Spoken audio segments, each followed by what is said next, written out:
Good afternoon, Collins Marley. Let's begin the warm-up session. Which is your favorite destination? Why? My dream destination is Australia.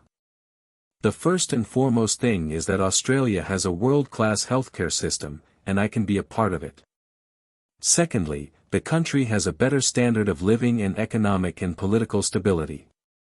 Besides, here, nurses are paid well and respected too. In addition, I have many friends and relatives over there, so they can help me during my initial days. What is your career goal after reaching your dream destination? Right now, I do not have any clear management goals. I am very interested in learning about management and leadership, and would be interested in any committees that I could participate in and learn. I have lots of ideas and would love to be in a brainstorming group, and I am very interested in the management dynamics of the organization. I feel that I need to join leadership groups to learn and meet new people. What are the qualities that a nurse should possess? Of course, a nurse should possess a variety of qualities. First of all, she should possess excellent communication skills, which help them not only to gather clinical data but also to maintain an effective relationship with other team members. Secondly, problem-solving and critical thinking skills are essential for nurses to deal with emergencies and difficult situations. Other qualities such as punctuality, dedication, honesty, and competency are also pivotal for nurses. What are the different roles of a nurse? A nurse plays different roles in her profession. The primary role of a nurse is a caregiver. Apart from this role, she functions as a mediator, advocate, counselor, educator, and the like. A nurse plays a very crucial role in the healthcare system, connecting various departments in the industry for the welfare of patients. What do you find rewarding about being a nurse? I truly love helping people, and the most rewarding thing for me as a nurse is seeing the joy of patients and their families. It is always a priceless feeling to see our patients recover to a normal life after going through a difficult time. Throughout my years as a nurse, I have seen many heartbreaking times as well, and being able to help those families cope with loss has been very difficult but also rewarding.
Your preparation time is over. Please start your OET speaking roleplay.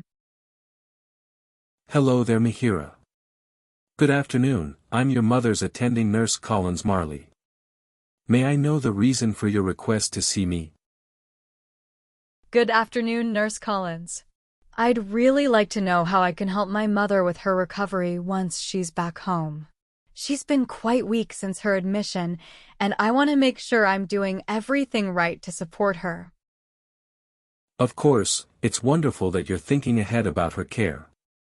It's completely normal to have concerns, especially after her hospital stay. Recovery after a hospital stay, especially at her age, can take time. Could you share with me any specific concerns you have? Well, I'm particularly concerned about helping her strengthen the muscles in her legs. She's been so weak since being in the hospital, and at her age, I really don't want her to fall. Mihiraa, I completely understand your concern about your mother's leg strength and your worry about falls. It's very thoughtful of you. We absolutely want to help her regain her strength safely and steadily. One of the most important things we can encourage is for her to move around a little more each day. Even if it's just getting out of bed and sitting in a chair for a bit, or walking a few steps with support. We can gradually increase the amount she moves each day, listening to her body and ensuring she doesn't feel too tired or unsteady.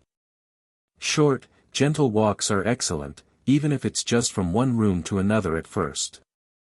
We can slowly increase the distance as she feels stronger and more confident. It's all about small, consistent progress rather than pushing too hard too soon. Our physiotherapist has also recommended some specific gentle exercises that can really target those leg muscles.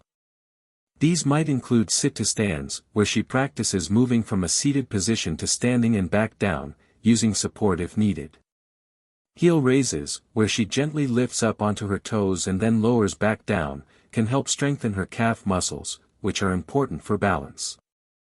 Another helpful exercise could be stepping up onto a low step, just a few inches high, and then stepping back down. These exercises are designed to be low impact but effective in building strength and stability. We can show you exactly how to support her with these and ensure she's doing them correctly and safely. To help us tailor the best support for your mother, could you tell me a little about her living situation? Does she live alone at home? Knowing this will help us understand what level of assistance she might have available and how we can best support her recovery in her home environment. Thank you for asking. Yes, my mother lives with me and my family. That's why I'm particularly keen to understand how I can best help her stay active once she's back home. Even though we're there to support her, I'm still a bit concerned about how much she'll be able to manage after being in the hospital and feeling weak. So, any advice on how to gently encourage her and adapt activities to her current strength level would be really helpful.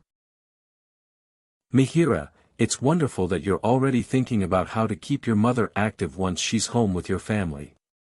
That support system will make a real difference. You're right, it's important to start gently and build up gradually. Encouraging her to exercise regularly, even in small amounts, will bring so many benefits. It will help her regain strength in her legs and core, making her feel more stable and reducing the risk of falls, which I know is a big concern for you. Exercise can also increase her range of movement, making everyday tasks easier, like getting in and out of chairs or reaching for things. It can also improve her overall energy levels in the long run, even if she feels tired initially. Plus, it's good for her mood and general well-being. Thinking about appropriate activities, short, supported walks around the house or garden, perhaps with one of you beside her for reassurance, would be excellent to start with. As she gets stronger, these walks can gradually become a little longer. If she enjoys it and it's accessible for her, gentle swimming or water exercises can be fantastic as the water supports her weight, making it easier on her joints while still working her muscles. Even simple chair-based exercises, like leg raises and arm movements, can be beneficial if she's not feeling up to standing for long periods. The key is to find activities she enjoys and that she feels capable of doing, even if it's just for a few minutes at a time, and then slowly increasing the duration or intensity as she feels able. What other questions or concerns do you have at this point? Yes, I'll definitely look into those activities and encourage her to try them. I also wanted to ask, should she be using any special equipment or shoes to help with her mobility? That's a very good question, Mihiraa, and it shows you're really thinking ahead about making things as safe and comfortable as possible for your mother. When it comes to footwear, having the right kind can definitely make a difference in her stability and confidence, both here in the hospital and when she goes home. For when she's moving around in the hospital, even for short distances, it would be ideal if she had a pair of comfortable, supportive, non-slip shoes. Think of something with a good grip on the soles to prevent any accidental slips, especially on tiled floors. Shoes that enclose her whole foot and have a low heel are generally best, rather than slippers that might slide off or open-backed shoes that don't offer much support. When she's getting ready to go home and move around there, the same principles apply. We want shoes that are stable, have good traction, and fit her well. It might be worth checking if her current shoes still fit comfortably, especially if her feet have been swollen at all. Again, closed-toe shoes with good support are preferable. If she's going to be doing those gentle exercises we talked about, the same supportive footwear would be appropriate. It's all about giving her a firm and stable base to move from. That makes sense. I'll make sure to bring in appropriate shoes for her and follow all your suggestions. That's fantastic, Mihiraa. You're already taking such thoughtful steps to support her recovery. If you have any other concerns or questions, don't hesitate to ask. We're here to help make this transition as smooth as possible for both of you.